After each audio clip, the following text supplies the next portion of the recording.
আসসালামু আলাইকুম। ওয়ালাইকুম সালাম। তোমরা শুনতে পাচ্ছ সবাই? আলহামদুলিল্লাহ। শুনতে পাচ্ছি স্যার।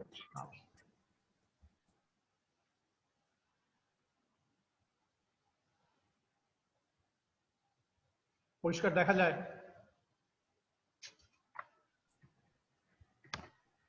জি স্যার। বোর্ড দেখতে পাচ্ছ তো, তাই না? হ্যাঁ স্যার। আচ্ছা, ঠিক আছে। তাহলে সময় প্রায় হয়ে গেছে, আমরা শুরু করি। আমরা পারমিটিভ ডিস্ট্রিবিউশন ফাংশনের অ্যাপ্লিকেশন দেখছিলাম এবং গত ক্লাসে আমরা for a system of fermion at 0 degree Kelvin তাদের যে টোটাল এনার্জি এবং অ্যাভারেজ এনার্জি সেগুলোর জন্য এক্সপ্রেশন বের করেছি। তাহলে আমরা যেটা করছিলাম আজকে সেটারই কন্টিনিউয়েশন, অনেকগুলো অ্যাপ্লিকেশন আছে, আমরা সবগুলোই করবো। অ্যাপ্লিকেশন অফ Fermi-Dirac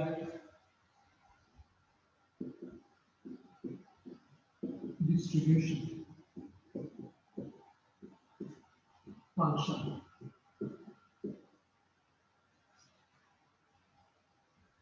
এবং তোমাদের নিশ্চয়ই মনে আছে আমরা দুটো এক্সপ্রেশন বের করেছিলাম, একটা হলো total energy U for a system of fermions at 0 degree Kelvin, যেখানে u এর জন্য আমাদের যে এক্সপ্রেশন ছিল সেটা ছিল 3/5 বর্গেন হচ্ছে total number of fermions এবং E হচ্ছে ফার্মি এনার্জি, যেখানে n হচ্ছে total number of fermions। তো এক নম্বর থেকে পাওয়া যায়, তাহলে অ্যাভারেজ এনার্জি আমরা যদি ইউ বার বলি of a fermion at 0 degree Kelvin is simply u K n দিয়ে ভাগ করতে হবে এবং the number we get is this 60% of the fermion। এগুলো গত ক্লাসে তোমাদের সব দেখানো হয়েছে এবং আমি বলেছিলাম যে ইভেন at 0 ডিগ্রি কেলভিন যেহেতু ফার্মিয়ান গুলো এক্সক্লুশন প্রিন্সিপাল মেনে চলে, তাদের অন এভারেজ বিপুল পরিমাণে শক্তি আছে এবং আমি কতগুলো সিম্পল মেটাল যাদের ইলেকট্রন গুলো ফার্মি গ্যাসের মতো আচরণ করে তাদের ফার্মি এনার্জি কেমন সেগুলোর একটা চার্টও তোমাদের দিয়েছি। তাহলে এই যে যেটুকু আমরা শিখেছি সেখান থেকে কিন্তু আরো অনেকগুলো প্যারামিটার আমরা নিয়ে আসতে পারি, যেমন from equation 2 we can calculate the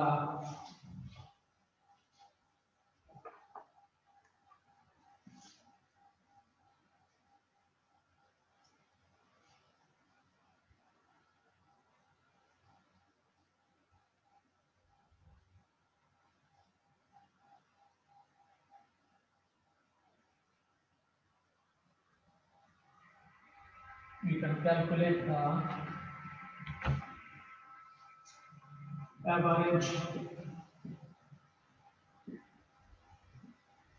momentum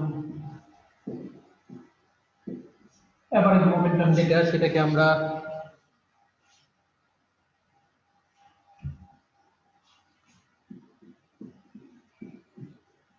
average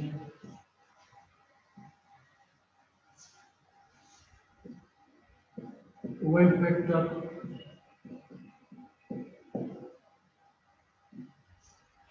এর উপরে বার দিয়ে আমরা সেটাকে ইয়ে করছি average angular frequency, etc. of a system of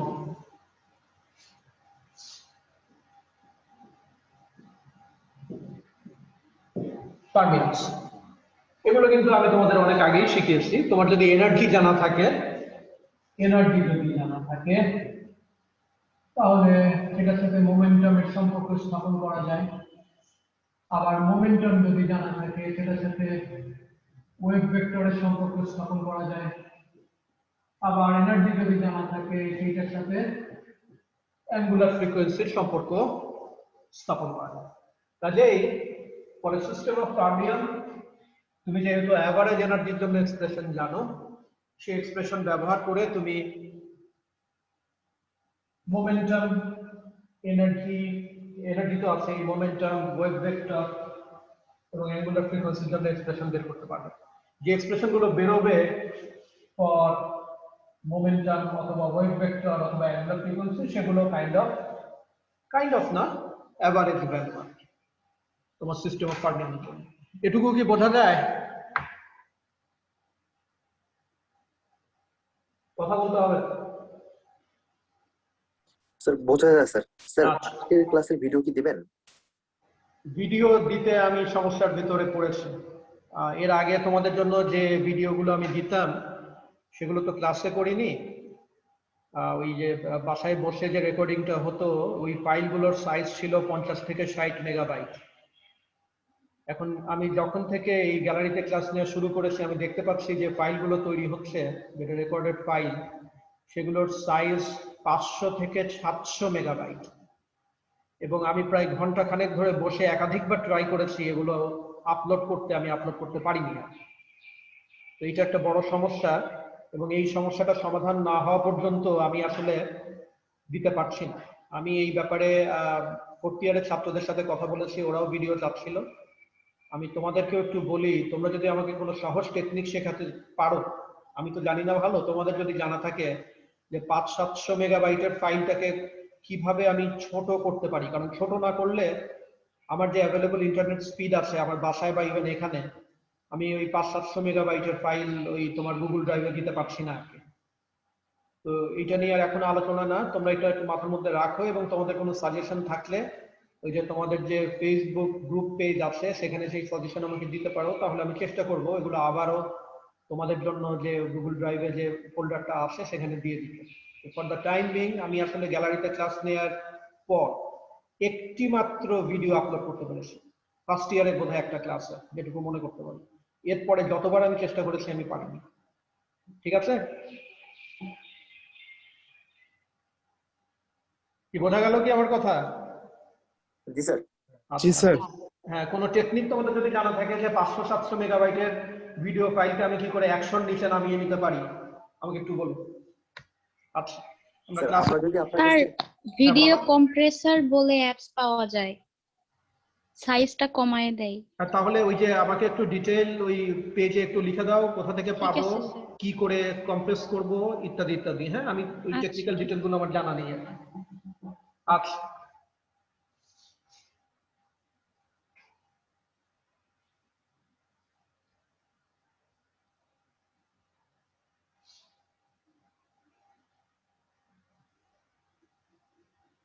এখন যে এক্সপ্রেশন গুলো আমরা জানি, যে এক্সপ্রেশন গুলো দিয়ে আর কি করা যায়, একটা হলো টোটাল এনার্জি 3/5 NEF, একটা হলো অ্যাভারেজ এনার্জি পার ফার্মিয়ন 3/5 EF, এবং এর সাথে যদি আমরা একটু রিকল করি, ফার্মি এনার্জির জন্য আমাদের একটা এক্সপ্রেশন ছিল, সেটা ছিল হচ্ছে h²/2m 3π² n পাওয়ার 2/3। আমার একটু দেখতে হবে আমি ঠিক পাওয়ারটা লিখলাম কিনা, প্রবাবলি ঠিক আছে, 2/3। এইটাকেই লেখা যায় হচ্ছে এইভাবে, h²/2m 3π² ছোট n হচ্ছে বড় n বাই v, যেটা হলো কনসেন্ট্রেশন অফ ফার্মিয়ন। কি কনসেন্ট্রেশন? Number concentration. ইউনিট ভলিউমে কতগুলো ফার্মিয়ন আছে, তার মানে উইথ ছোট n ইকুয়ালস বড় n over v, number density বা concentration, number density of fermion. এখন এটার নাম যদি 1, এটার নাম তো 2 দিয়েছি, এগুলো আগে দেওয়া হয়েছে, এটার নাম যদি 3, তাহলে 1 এবং 3 যদি আমি ব্যবহার করি তাহলে কি লিখবো? সাবস্টিটিউটিং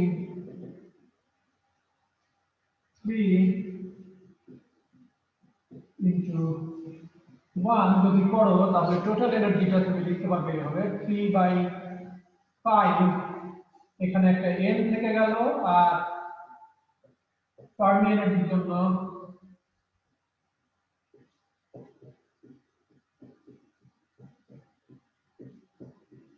এটার নাম দেওয়া হচ্ছে নাম্বার 4।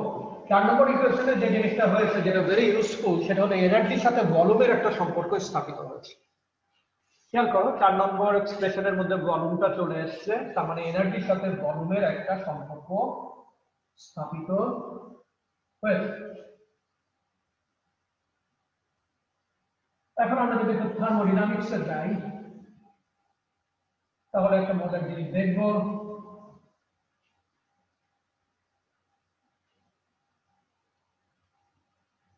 আমরা কিন্তু এখন পর্যন্ত যে ট্রিটমেন্ট করেছি এটা 0 ডিগ্রি কেলভিনের ট্রিটমেন্ট। ফাইনাইট টেম্পারেচারে এই ট্রিটমেন্টে যে ভ্যালুগুলো পাওয়া যায় তার সাথে যে পার্থক্যটুকু তৈরি হয় সেটা খুবই সামান্য। এটুকু আমি গত ক্লাসে তোমাদের একটা ক্লু দিয়েছিলাম এবং ব্যাখ্যা করেছিলাম যে কেন সামান্য। তার কারণ Fermi energy by itself ordinary thermal এনার্জির তুলনায় অনেক অনেক বড়। তার মানে 0 ডিগ্রি কেলভিনে যে ঘটনাটা ঘটে টেম্পারেচার 200, 300, 400 বা 500 কেলভিন টেম্পারেচারে তার থেকে খুব আলাদা কিছু ঘটে। From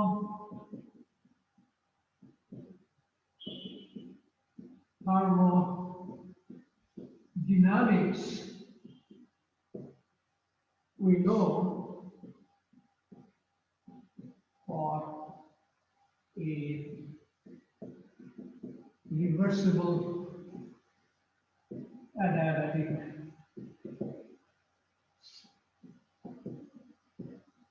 process, pressure, in a momentum and the pressure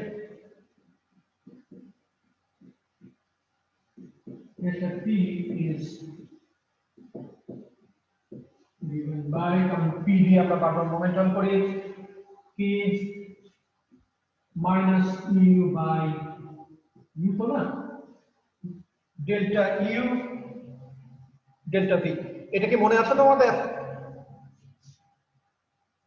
এটা ফার্স্ট ল অফ থার্মোডাইনামিক্স থেকে ফলো করে যে প্রেসার পাওয়া যায় যদি তুমি এনার্জির volume derivative now, keeping the entropy constant. সেই জন্য আমি রিভার্সিবল অ্যাডিয়াব্যাটিক প্রসেসের কথা বলেছি। এটা কি কারো মাথার মধ্যে আছে?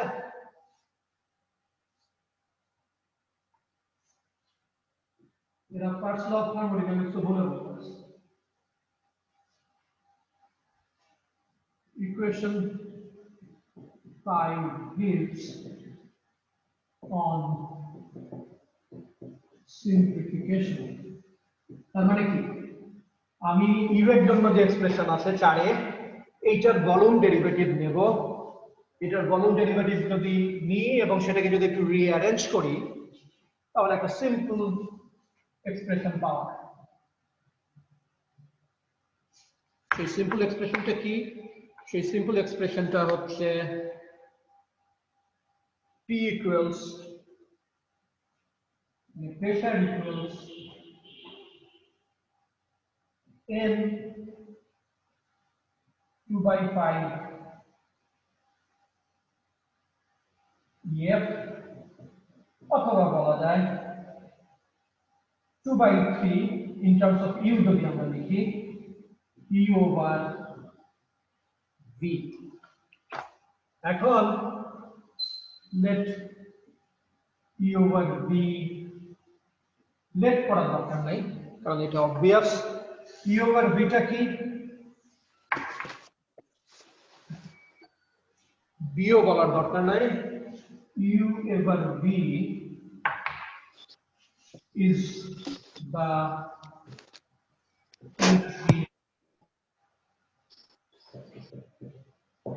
density U over V হচ্ছে energy density তাহলে পরে degenerate Fermi gas completely degenerate কেন কারণ আমি 0 ডিগ্রি কেলভিনে আছি পরে completely degenerate Fermi gas there is a pressure এবং সেই প্রেসার এই এনার্জি ডেনসিটি কে যদি আমি EV দিয়ে এক্সপ্রেস করি তাহলে সেই ডিজেনারেট প্রেসারটা P ইকুয়ালস হচ্ছে 2/3 EV এটা একটা দারুণ ইন্টারেস্টিং এবং অত্যন্ত গুরুত্বপূর্ণ প্যারামিটার যে 0 ডিগ্রি কেলভিনে সিস্টেম অফ ফার্মিয়নের যে বিপুল এনার্জি আছে তাই না এই সিস্টেমে একটা খুব বড় ধরনের ডিজেনারেট প্রেসার তৈরি হয় এবং সেই প্রেসারটা এনার্জি ডেনসিটির উপরে ডিপেন্ড করে এবং সেই প্রেসার এবং এনার্জি ডেনসিটির মধ্যে যে সম্পর্ক সেই সম্পর্কটাই 6 নম্বর ইকুয়েশনে দেখানো হয়েছে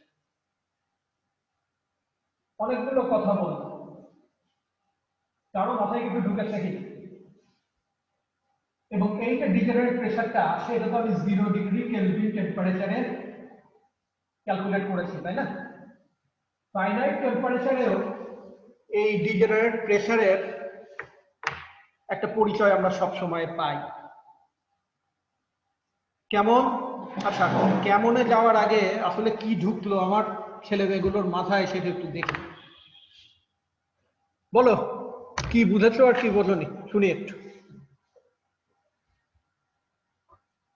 স্যার প্রেশারের ব্যাপারটা শেষে একটু যদি বলতেন স্যার শুনতে পাই না ঠিক মতো স্যার ডিজেনারেট প্রেশার এটাকে বললেন ম্যাক্সিমাম ডিজেনারেট হ্যাঁ এক্স্যাক্টলি জি স্যার আসলে ডিজেনারেট প্রেসার কথাটা কেন বললাম শুধু তো প্রেসার না বলে ডিজেনারেট প্রেসারটা বলেছি তাই না এটাও প্রেসার লাইক অর্ডিনারি প্রেসার কিন্তু এখানে ডিজেনারেট কথাটা আসছে কথাটা হলো তুমি 0 ডিগ্রি কেলভিনে একটা ফার্মি গ্যাসের কথা কল্পনা করো এই ফার্মি গ্যাসের তুমি দেখলে যে বিপুল পরিমাণে কাইনেটিক এনার্জি আছে ঠিক আছে তাহলে এদের যদি বিপুল পরিমাণে কাইনেটিক এনার্জি থাকে তাহলে এই ফার্মি গ্যাসটাকে তুমি যদি একটা কন্টেইনারের ভিতরে রাখো তাহলে সেই কন্টেইনারের ওয়ালগুলো কি একটা প্রেসার ফিল করবে না করবে না এটা হলো প্রথম প্রশ্ন জি স্যার অবশ্যই করবে অবশ্যই করবে ঠিক যেমন গ্যাস পার্টিকেল গুলোকে একটা খাঁচার ভিতরে আটকে ফেললে একটা কন্টেইনারের ভিতরে আটকে ফেললে সেই কন্টেইনারের ওয়ালে প্রেসার ফিল করে due to the kinetic energy of the gas particles এখানেও যেই কাইনেটিক এনার্জি আছে যে এনার্জিটা আমরা ক্যালকুলেট করছি which is purely kinetic energy সেটাও একটা বিপুল প্রেসার তৈরি করবে ডিজেনারেট প্রেসারের কথা কেন বলছি ডিজেনারেট প্রেসারের কথা এই জন্য বলছি যে অ্যাট 0 ডিগ্রি কেলভিন টেম্পারেচার একটা ফার্মি গ্যাস কি ম্যাক্সিমালি ডিজেনারেট না maximally non degenerate sir maximally degenerate good good good তাহলে এই যে ডিজেনারেসি আছে এই ডিজেনারেসির কারণেই তো এদেরকে আমি যেভাবে বিভিন্ন শক্তি স্তরে সাজিয়েছি এইটাকে চেপে চুপে কি আর অন্য কিছু করা সম্ভব না স্যার সম্ভব না স্যার সম্ভব না কারণ তাহলে আমাকে এক্সক্লুশন প্রিন্সিপালের ভায়োলেশনে যেতে হবে হ্যাঁ সম্ভব যদি অন্যান্য প্যারামিটারে আমি আবার চেঞ্জ আনি কিন্তু জেনারেলি বুঝতেই পারছো যে এটাকে চেপে চুপে আর কোনো জায়গাতে নিয়ে যাওয়াটা খুবই কঠিন তাহলে এই যে চেপে চুপে কোনো জিনিসকে যদি কোনো জায়গাতে নিয়ে যাওয়া খুবই কঠিন হয় তাহলে তার প্রেসার ইন্টারনাল প্রেসারটা বেশি হয় না কম হয় বেশি হবে স্যার বেশি হয় and this is that degenerate pressure এবং এই স্ট্যাটিস্টিক্যাল মেকানিক্স যদি মন দিয়ে ক্লাস করো তাহলে দেখবে অসম্ভব সব মজার ঘটনা ঘটে এই যে ডিজেনারেট প্রেসার তৈরি হয়েছে সিস্টেম অফ ফার্মিয়নের এই ডিজেনারেট প্রেসার অ্যাস্ট্রোফিজিক্যাল যে সমস্ত বড় বড় এন্টিটি আছে যেমন হোয়াইট ডোয়ার্ফ নাম শুনেছ হয়তো কেউ কেউ নিউট্রন স্টার এগুলোর যে শেষ পর্যন্ত যে একটা হাইড্রোস্ট্যাটিক ইকুইলিব্রিয়াম তৈরি হয় বা একটা ইকুইলিব্রিয়াম তৈরি হয় স্ট্রাকচারের দিক থেকে তার পিছনে এই ডিজেনারেট প্রেসার ভীষণভাবে কাজ করে এটা আমরা পড়বো মজার জিনিস গ্র্যাভিটি চায় একটা হোয়াইট ডোয়ার্ফ অথবা একটা নিউট্রন স্টারকে স্কুইজ করতে, চেপে ফেলতে, আরো ছোট করে ফেলতে। কিন্তু যখন এটা ম্যাক্সিমালি ডিজেনারেট ফার্মি গ্যাস দিয়ে তৈরি হয়, তখন সে কি ওই চাপটাকে নিতে পারে, না উল্টো দিকে চাপ তৈরি করে? স্যার চাপ তো তৈরি করার কথা। এক্স্যাক্টলি, উল্টো দিকে চাপ তৈরি করে। এবং সেই চাপের জন্য ফর্মুলা কিন্তু আজকে তোমরা শিখলে। কাজে যা শিখছো এটা হেলা ফেলার বিষয় না আর কি। This is the pressure. তো ঠিক আছে, এরপরে আমরা যে অ্যাপ্লিকেশনে যাব সেই অ্যাপ্লিকেশনে একটু যাই। এগুলো অনেক কিছুই তোমরা এই অ্যাপ্লিকেশনে, মানে এখন যেটা পড়াবো এটা সম্ভবত তোমরা এরই মধ্যে সলিড স্টেট ফিজিক্সে পড়েছো। তোমরা কি ইলেকট্রনিক হিট ক্যাপাসিটি বা ইলেকট্রনিক স্পেসিফিকেটের ব্যাপারটা কি দেখেছো নাকি তোমরা?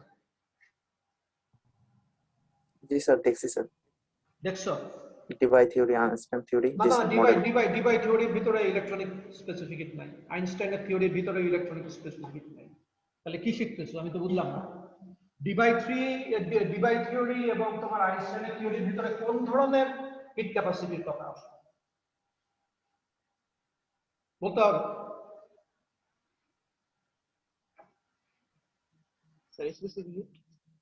কোন ধরনের, মাথায় ঢোকে নাই তো? স্যার বলো। আইনস্টাইনের সম্ভবত ল্যাটিস হিট ক্যাপাসিটি আছে স্যার। আর ডিভাইয়ের?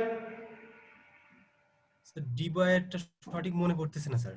মনে স্যার পড়তেছে না। ডিভাইও ল্যাটিস হিট ক্যাপাসিটি স্যার মনে হয়। ডিভাই এবং আইনস্টাইন দুটোই ল্যাটিস হিট ক্যাপাসিটি নিয়ে কথা বলে। কিন্তু যতগুলো ডিগ্রিজ অফ ফ্রিডম আছে একটা ক্রিস্টালাইন সলিডের বা যে কোনো কিছু, হোক সেটা সলিড, হোক সেটা লিকুইড, হোক সেটা গ্যাস, যতগুলো ডিগ্রিজ অফ ফ্রিডম আসে ক্লাসিক্যালি তারা সবাই কিছু না কিছু এনার্জি কন্টেইন করতে পারে। তাহলে তাই যদি পারে তাহলে তো ইলেকট্রন গুলো তারাও তো হিট ক্যাপাসিটিতে কন্ট্রিবিউট করে। সেই হিট ক্যাপাসিটি তুমি যদি ক্যালকুলেট করতে চাও সেটা না ডিভাইয়ের থিওরি দিয়ে হবে না আইনস্টাইনের থিওরি দিয়ে হবে। তাহলে তোমরা কি ইলেকট্রনিক হিট ক্যাপাসিটি এখনো করোনি নাকি? ওটাই তো আগে করার কথা। Free electron model. না স্যার আমি তো করি না স্যার। ফ্রি ইলেকট্রন মডেল করেছো? জি স্যার সেটা তো স্যার পড়ছি ওটা স্যার। পড়ছি স্যার। ওইটার ভিতরেই তো থাকার কথা, ওইটার ভিতরেই থাকার কথা। এনিওয়ে, তাহলে আমরা এরপরে যেটা যাচ্ছি সেটা হলো ইলেকট্রনিক। স্যার আরেকটা জিনিস ছিল স্যার। দাঁড়াও, এখানে হিট ক্যাপাসিটি এবং স্পেসিফিকেটের মধ্যে সম্পর্ক তো জানোই, একটা জানা থাকলে আরেকটা জানা যায়। তাহলে ইলেকট্রনিক হিট ক্যাপাসিটি আমি এখানে নাম দিলাম সিই। হ্যাঁ বলো। এখন প্রশ্ন স্যার যেমনটা আমরা জানি যে স্যার আমরা যখন জিরো কেলভিন তাপমাত্রা স্যার ফার্মি এনার্জির জন্য যেটা সাজায় স্যার, ইলেকট্রন গুলোকে সাজাই, ফার্মিয়ন গুলোকে সাজায় স্যার এনার্জি স্টেটে, তখন তো স্যার এর যে বাইরে আপনি বললেন স্যার প্যারামিটার গুলো চেঞ্জ করে স্যার অন্যভাবে চাপ দিয়ে সাজানো সম্ভব। তো স্যার আমরা তো জানি যে এক্সক্লুশন প্রিন্সিপাল ব্রেক করবে, সেটা যদি একটু সামান্য বলতেন যে কিভাবে এটা সম্ভব। করবে না তার মানে হচ্ছে, যদিও এইটা কিন্তু এই মুহূর্তে খুব একটা রিলেভেন্ট না। তুমি এখন পর্যন্ত যেটা প্রেসারের কনটেক্সটে আমি যেটা বলেছি, রাফলি তুমি সিচুয়েশনে পরিবর্তন করতে পারবা না এবং সেই জন্যই প্রেসারটা খুব বেশি। কিন্তু কথা হলো তুমি জানো যে, সহজ কথা, এই যে ফার্মি এনার্জির জন্য যে এক্সপ্রেশন, সেই এক্সপ্রেশনের মধ্যে কি আছে? ফার্মিয়নের কনসেন্ট্রেশনটা আছে, তাই না? ঠিক কিনা? জি স্যার। ওই যে ছোট এন আছে, ইকুয়েশনের দিকে তাকাও। তাহলে এই ছোট এনটা কিসের উপরে নির্ভর করে? Total number of fermion divided by the volume of the fermion. এখন চাপ দিয়ে তুমি যদি ভলিউমে পরিবর্তন করতে পারো, যেটা যত সামান্যই হোক ভলিউমে পরিবর্তন হবে, তাহলে কি ফার্মি এনার্জি ইটসেলফ অন্যরকম হয়ে যাবে না? জি স্যার। কিরে বাবা, আবার জি স্যার জিজ্ঞেস করে। ফার্মি এনার্জি যদি ফার্মিয়নের নাম্বার কনসেন্ট্রেশনের ফাংশন হয়, তাহলে চাপ প্রয়োগের ফলে যদি ভলিউমে whatever be the change, তাহলে ফার্মি এনার্জি নিজেই পরিবর্তিত হয়ে যাবে কিনা? হ্যাঁ পরিবর্তন হবে স্যার। ওটাই হলো কথা। তার মানে যেভাবে তুমি সাজিয়েছো, ফার্মি এনার্জিতে যদি সামান্য পরিবর্তন হয়, তাহলে সেই সজ্জাতেও সাজানোতেও পরিবর্তন চলে আসবে। ঠিক আছে স্যার। এফেক্টটা ছোট, কিন্তু the effect will be there. Enormous pressure দিলে তখন অন্যরকম ঘটনা ঘটে যাবে। সেই প্রেসার একেবারে ওই কি বলে, ওই নক্ষত্রের ভিতরে বা এখানে সেখানে, এবং সেখানেও একটা জায়গায় যে আর নতুন কিছু করার থাকে না। এনিওয়ে, ওগুলো আস্তে আস্তে আসবে। তাহলে আমরা এখন যেটা করতে চাচ্ছি সেটা হলো ইলেকট্রনিক হিট ক্যাপাসিটি নিয়ে আলাপ করতে চাচ্ছি। এখন একটা জিনিস চিন্তা করো যে তুমি 0 ডিগ্রি কেলভিনে আছো, 0 ডিগ্রি কেলভিনে আছো, সমস্ত এনার্জি লেভেল গুলো ফার্মি লেভেল পর্যন্ত ফিল্ড। এখন তুমি যদি বাইরে থেকে হিট এনার্জি দাও, তাহলে যেই সমস্ত ইলেকট্রন গুলো নিচের দিকের এনার্জি স্টেটে আসে তারা কি এনার্জি নিতে পারবে? না স্যার, উপরের দিকের গুলো নিবে স্যার। হ্যাঁ, শুধুমাত্র একেবারে ফার্মি লেভেলের কাছে যারা আছে তারাই এনার্জি নিতে পারবে। তাহলে ব্যাপারটা কি দাঁড়াচ্ছে যে আমার প্রচুর ইলেকট্রন আছে,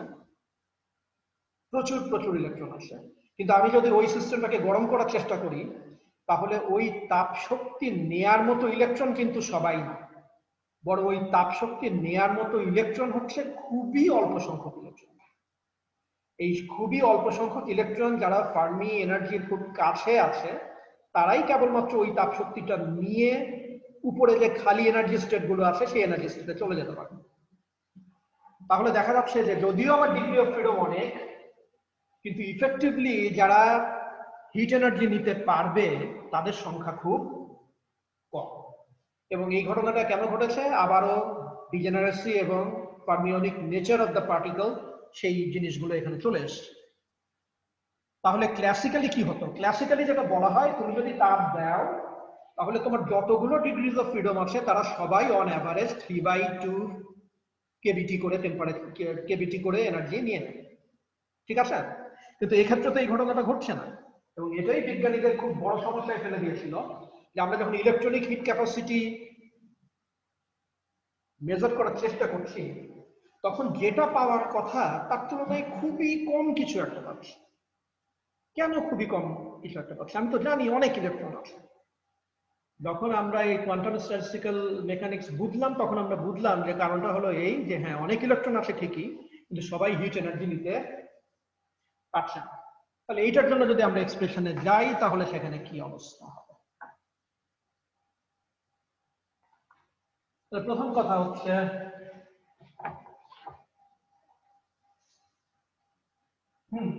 to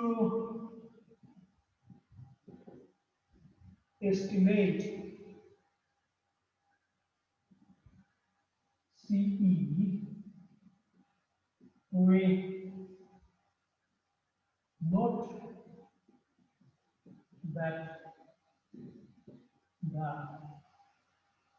number of fermions এর বড় হাত দিয়ে লিখলে ভালো হতো, আমি লিখে নিই। Number of fermions excited when the system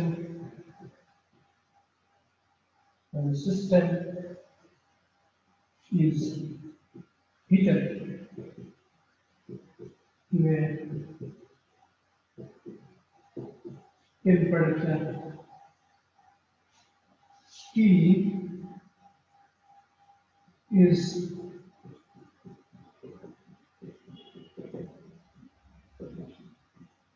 approximately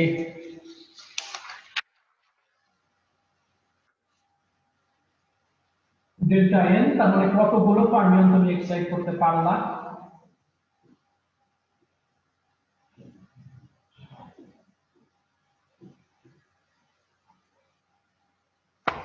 এটা একটা ইকুয়েশন নাম্বার। এটা তো বুঝতেই পারছো যে কতগুলো ফার্মিয়ন এনার্জি নিতে পারলো সেই সংখ্যাটা হলো এনার্জির সাথে সাথে ফার্মিয়নের সংখ্যার যে পরিবর্তন মাল্টিপ্লাইড বাই কতটুকু এনার্জি মোর অর লেস তুমি দিয়েছো। এটা বোঝো তো? 1 নম্বর বোঝো তো? জি স্যার। আচ্ছা, তাহলে তাই যদি হয় তাহলে বাই ডেফিনেশন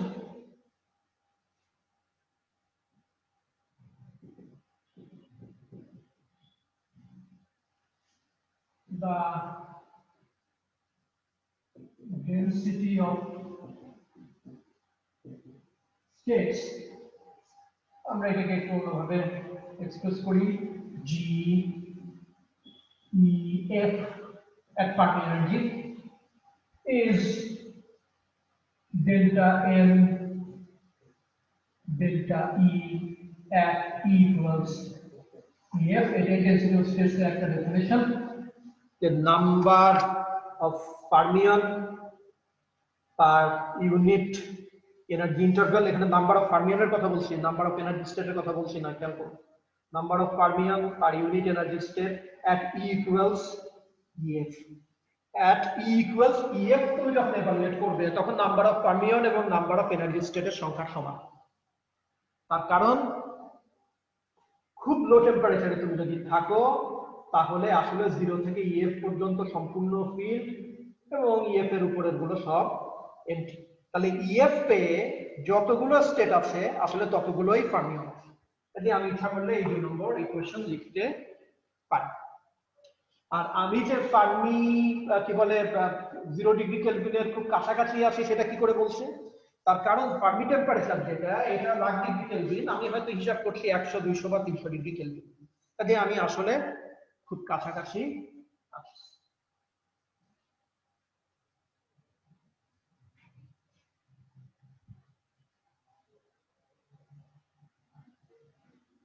তাহলে 1 নম্বর ইকুয়েশনটাকে এখন আমরা কিভাবে লিখতে পারবো? 1 নম্বর ইকুয়েশনটাকে এখন আমরা লিখতে পারবো, আমি যদি ওই GEF এ চলে যাই, ডেল্টা n ইকুয়ালস, এখানে ওইটা করে দিই E equals EF, delta n সমান হচ্ছে GEF যেটা হলো ডেন্সিটি স্টেটস ডেল্টা E। এখন ডেল্টা E হচ্ছে T ডিগ্রি কেলভিন টেম্পারেচারে সিস্টেমটাকে নিয়ে গেলে যেটুকু এনার্জিতে পরিবর্তন হয়। তাহলে আমি তো লিখতেই পারি we can take delta E is approximately equal to kBT of the order of kBT, কারণ এটা তো ঠিক whether it's quantum or classical, তুমি যদি T ডিগ্রি কেলভিনে একটা সিস্টেমকে নিয়ে যাও তাহলে তার এনার্জিতে যে পরিবর্তনটুকু হয় that is of the order of kBT। তাহলে এখান থেকে কি পাওয়া যায়? Delta n equals GEF kBT, ঠিক আছে? ডেল্টা n সমান GEF kBT।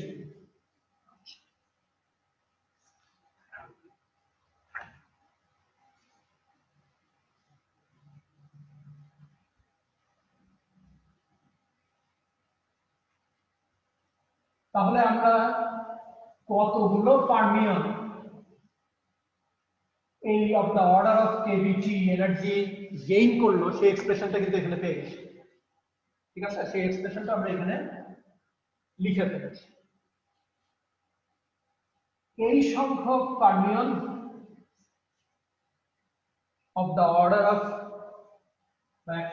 approximately equal to kBT energy নিয়েছে, সবাই নেয়নি, এইটুকু নিয়েছে। তাহলে এইটুকু যে এনার্জি নিয়েছে তার ফলে এনার্জিতে কি চেঞ্জ হয়? the change in energy, আমি এটার নাম দিলাম delta U, is therefore approximately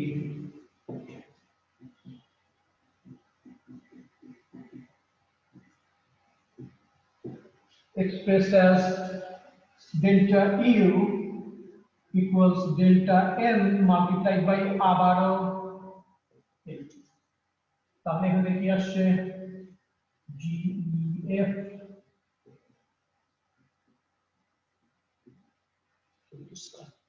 এই লাইনটা বোঝা গেল কি? Sir the change in energy আমরা তো বললাম sir del E. Change in energy আমরা বললাম ডেল ই, সেই ডেল ই সমান কত ধরেছিলাম?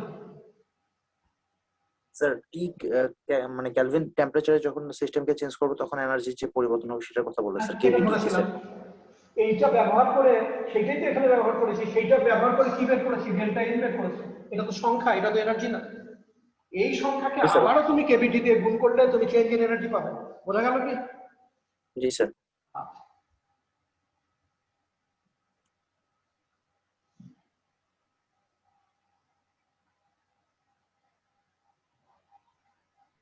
এখন তুমি যদি স্পিনের কথা চিন্তা করো, এখন পর্যন্ত আমি স্পিন নিয়ে কোনো কথা বলিনি। স্পিন নিয়ে কোনো কথা বলিনি বলে এই ডেন্সিটি স্টেটসকে জি দিয়ে এক্সপ্রেস করছিলাম।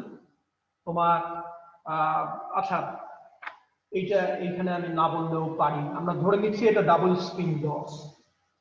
এটা কত নম্বর ইকুয়েশন হবে? 3 নম্বর স্যার। 3 নম্বর। তাহলে এখন বলো তো, from 3 the expression for CE is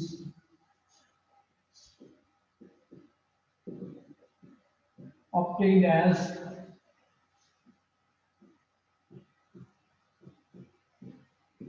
এটাই তো বাই ডেফিনেশন।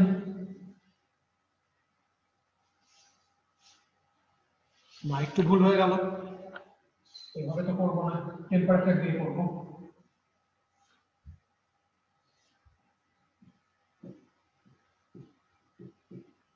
ঠিক না?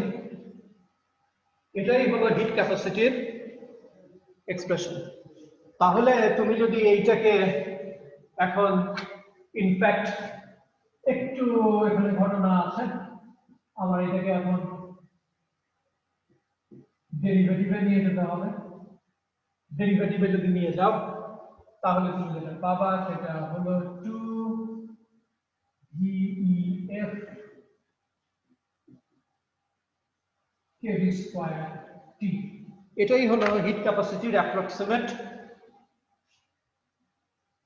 এক্সপ্রেশন।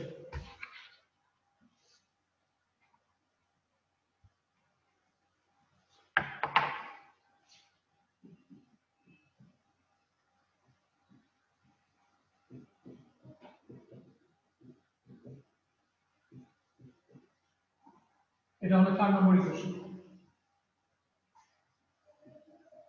তাহলে এখান থেকে কি দেখা যাচ্ছে যে ফার্মিওনিক কন্ট্রিবিউশন যেটা হিট ক্যাপাসিটির সেটা কেমন?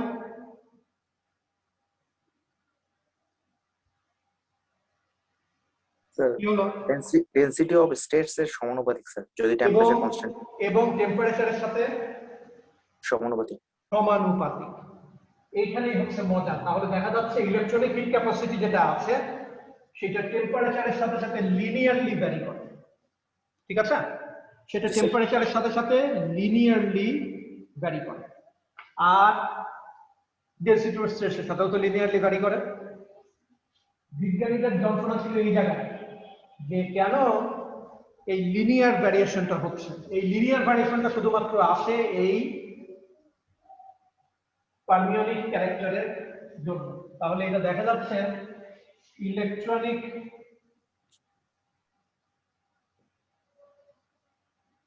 Hit capacity varies linearly with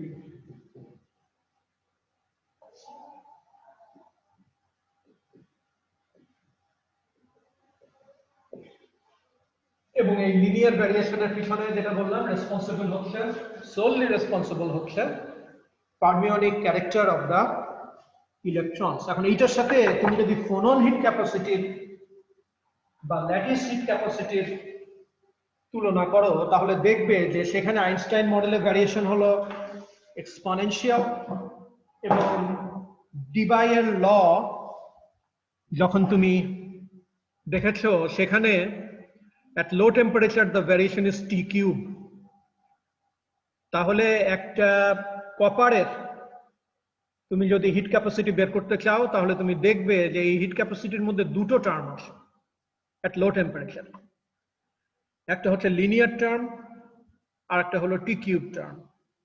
এর মধ্যে লিনিয়ার টার্মটা এসছে ফ্রম দ্য ইলেকট্রনস এবং টি কিউব টার্মটা এসছে from the vibration of the copper atoms, যেটাকে আমরা ফোনন কন্ট্রিবিউশন বলি।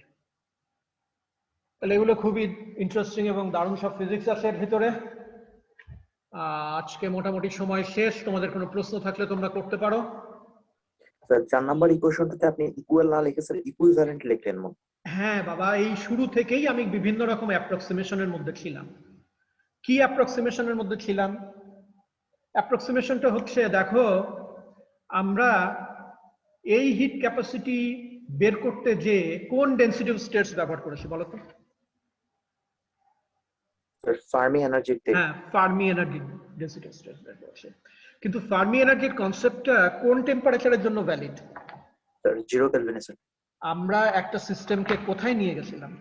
Sir ফিনিট temperature sir. হ্যাঁ, টি ডিগ্রি কেলভিনে নিয়ে গেছিলাম। তাহলে আমরা শুরু থেকেই কি কেরামতি করতেছি না? জি স্যার। এবং এই সমস্ত কেরামতির ফলাফলটা কি? স্যার কিছুটা, হ্যাঁ, কোথাও না কোথাও কিছু না কিছু বিচ্যুতি, সেই বিচ্যুতিটা আমরা স্বীকার করি। স্বীকার করেই আমরা শুরু থেকেই আসলে ওই অ্যাপ্রক্সিমেট আমার করা উচিত ছিল আর কি। এইখানে যে অ্যাপ্রক্সিমেটের কথা বলছো সেটা অন্য কথা। তুমি কি এই অ্যাপ্রক্সিমেটের কথা বলছো? তুমি কি এইটার কথা বলছো? হ্যাঁ, এইখানে যে অ্যাপ্রক্সিমেশনের কথা, ও নিচেরটার কথা বলছো, এই যে এইখানটার কথা বলছো। হ্যাঁ, এইটার ব্যাখ্যা আমি দিলাম। আর এইটার ব্যাখ্যা কি তুমি দিতে পারবে? স্যার ওইটা আমরা ধরে নিচ্ছি যে স্যার মানে ইউটা অনেকগুলোর উপর ডিপেন্ড করে। তুমি যখন ডেল্টা দিয়ে লেখো, এরা একটা ছোট হলেও ইট ক্যান বি ফাইনাইট, কিন্তু তুমি যখন ডিফারেন্সিয়াল অপারেটর দিয়ে লেখো দে আর ইনফিনিটেসিমাল। ঠিক আছে? নট নেসেসারিলি এরা একই জিনিস। এরা, আমি বরং বলবো ইন মোস্ট কেসেস একই জিনিস না। কিন্তু আমার এই কাজের জন্য আমরা এই ডেল্টা এবং ডেরিভেটিভের ডেলকে একই ভাবে ট্রিট করেছি, সেই কথাটাই বলা হয়েছে। করা যায়, কখনো কখনো করা যায়, তুমি যদি বোঝো তাহলে করতে পারবে, সব জায়গায় করতে পারবা না। ঠিক আছে? আর কোনো কোশ্চেন আছে কিনা? ওইটা একটু বুঝাইতেন স্যার, যে ডেল কখন ইউজ করতে হয় আর ছোট হাতের ডেল আর ডি কখন ইউজ করতে হয় স্যার, যদি একটু। এই সমস্ত চিহ্নগুলো দেখছো না? কোথায় লিখবো? এটা দেখছো ডেল্টা, স্যার বড় হাতের ডেল্টা স্যার। হ্যাঁ, তারপরে দেখছো এইটা ছোট হাতের ডেল্টা, তারপরে দেখছো এইটা, তারপরে দেখছো এইটা, তাই না? এগুলো হলো ডিফারেন্সিয়াল। সহজ করে বলছি, খুবই সহজ। এগুলো হলো স্মল, নট নেসেসারিলি ইনফিনিটেসিমাল ডিফারেন্সিয়াল। ঠিক আছে? জি স্যার। আর কারো কোনো কোশ্চেন আছে? স্যার আমার আরেকটা আছে স্যার। হ্যাঁ, পড়ে ফেলো। স্যার ওই যে প্রেসারের কথা বললেন স্যার, আমরা যখন অনেক বেশি প্রেসার দেব তখন কি স্যার ফোল্ড অফ ডিজেনারেসি এর মান বেড়ে যাবে? যন্ত্রণায় ফেলে দিলে। আমরা যখন অনেক বেশি প্রেসার দেব তখন সেই প্রেসার কখন কাজ করতে পারবে? যদি ওই প্রেসারটা ডিজেনারেসি প্রেসার যেটা তৈরি হয়েছে সেটাকে এক্সিড করে। ওটাকে যদি এক্সিড করে তাহলে নতুন ধরনের ফিজিক্স সেখানে চলে আসতে পারে। এবং নতুন ধরনের ফিজিক্স যদি চলে আসে তাহলে যে এই যে এনার্জি স্টেটগুলোর যে স্ট্রাকচার, এগুলোর পরিবর্তন চলে আসতে পারে। এর ফলে কি হবে? এটাই যে হবে বা ওটা যে হবেই না, এই কনক্লুশনে আসাটা একটু কঠিন, কারণ সিচুয়েশনটা ভালো করে না বুঝলে এরকম কনক্লুশন টানা যাবে না। যেমন একটা উদাহরণ দিই, খুবই মজার। তোমরা জানো যে নিউক্লিয়াসে কি থাকে? Proton, neutron. প্রোটন এবং নিউট্রন থাকে। আর ওই তার বাইরে কি থাকে? ইলেকট্রন থাকে স্যার। এখন এই ইলেকট্রনের যে শেলগুলো আছে, এগুলোকে যদি তুমি খুব বেশি চেপে ধরো তাহলে ইলেকট্রনগুলো কাছাকাছি চলে আসবে না? জি স্যার। এবং একটা পর্যায়ে এরা একটা ডিজেনারেট সিস্টেম তৈরি করবে যে আর ওদেরকে ঠেলে কাছাকাছি করা সম্ভব হচ্ছে না। এবং ওই ওই এলাকায় ওই অবস্থায় চলে আসলে ওরা বিপুল পরিমাণ এক্সটার্নাল প্রেসারকে ঠেকিয়ে দিতে পারে। কথাগুলো কি বোঝা যাচ্ছে? জি স্যার, বোঝা যাচ্ছে স্যার। আচ্ছা, এখন তুমি যদি তারপরেও প্রেসার বাড়ানো তাহলে কি হবে? তাহলে একেবারে নতুন সিচুয়েশন তৈরি হবে। ওই ইলেকট্রন গুলো কোনোদিন যেটা চায় না সেই কাজ করবে, তারা নিউক্লিয়াসের ভিতরে চলে যে প্রোটন গুলোকে নিউট্রন বানানো শুরু করবে। তার মানে কি, এর আগ পর্যন্ত যখন আমরা ইলেকট্রন গ্যাসের ডিজেনারেসির কথা বলছিলাম, এখন যখন ওই ইলেকট্রন গুলো নিউক্লিয়াসের ভিতরে ঢুকে গেছে, তখন সিচুয়েশনটা সম্পূর্ণ পাল্টে যায়নি? জি স্যার। হ্যাঁ, তখনকার গল্প আলাদা গল্প। ঠিক আছে? জি স্যার। আচ্ছা। স্যার ওই ডেল ইউ আর ডেল ইটা একটু স্যার যদি আমি বুঝতে পারি স্যার, ওই জায়গায় আপনি প্রথমবার আমরা গুণ করছিলাম স্যার ডেল এন কে, ডেল এন এর সাথে sir del N equal to ছিল G into sir del E ছিল স্যার, এক্স্যাক্টলি। কিন্তু পরের বার আমরা আবারও গুণ করলাম স্যার কেবিটি দিয়ে স্যার। হ্যাঁ, একটা দিয়ে শোনো, ভালো করে বুঝবে, এটা তোমার বোঝা উচিত। একটা হলো সংখ্যা আর একটা হলো এনার্জি। ডেল এন হচ্ছে সংখ্যার জন্য এক্সপ্রেশন, যে এক্সপ্রেশনের মধ্যে এনার্জি ঢুকে পড়েছে, কিন্তু এনার্জিতে যে চেঞ্জ সেটা বের করতে গেলে তো ওই ডেল এন কে যেটুকু চেঞ্জ সেটুকু দিয়ে গুণ করতে হবে। প্রত্যেকে এটা বোঝার চেষ্টা করবে। আমার যেহেতু সময় শেষ, আমি হয়তো এর পরের ক্লাসে ওই জায়গা থেকেই শুরু করব। তো ঠিক আছে? স্যার হ্যাঁ বলো। আরেকটু জানার ছিল স্যার আমার। হ্যাঁ বলো। স্যার এই ফার্মি লেভেলের নিচে স্যার মানে টোটাল ডিজেনারেসি অবস্থায় থাকে, মানে সব সম্পূর্ণ এনার্জি স্টেট গুলো এনার্জি ইলেকট্রন দ্বারা পূর্ণ থাকে স্যার। হ্যাঁ তাহলে তো স্যার আমরা এক্সক্লুশন প্রিন্সিপাল অনুযায়ী জানি যে এক এক এনার্জি স্টেট দুইটা করে ইলেকট্রন থাকে হ্যাঁ, স্যার। দুটো করে। নাম্বার অফ ফার্মিয়নস আর number of energy state sir সমান হবে নাকি দ্বিগুণ হবে স্যার? এটা আমার একটু কনফিউজ হয়ে গেছে কেন স্যার। গুড, এটা ভালো কোশ্চেন। তাহলে আমার সময় শেষ হয়ে গেছে, তোমরা আমাকে বিপদে ফেলতেছো, হয়তো স্যার চলে আসবেন আর কি। তো কথাটা হলো, আমি যদি এখন তোমার যে ডেনসিটি স্টেটস কনসিডার করেছি সেটা যদি দুই রকমের স্পিন কনসিডার করেই করি, তাহলে আর নতুন করে তো 2 দিয়ে গুণ করার দরকার নেই। এই কথাটা সেই জন্য বলতে চাই আর বলিনি। কথাটা বুঝছো? আমি যে ডেনসিটি স্টেটস ক্যালকুলেট করেছি, সেখানে যখন আমি বলছি নাম্বার অফ এনার্জি স্টেটস, সেখানে যদি আপ এবং ডাউন স্পিন দুটোকে কনসিডার করেই যদি আমি ওটা ক্যালকুলেট করি, তাহলে তো আর নতুন করে 2 দিয়ে গুণটুন করার প্রয়োজন নেই। ও জি স্যার, বুঝতে পারছি কি। আচ্ছা, ঠিক আছে। ঠিক আছে, ভালো থেকো তোমরা। জি স্যার।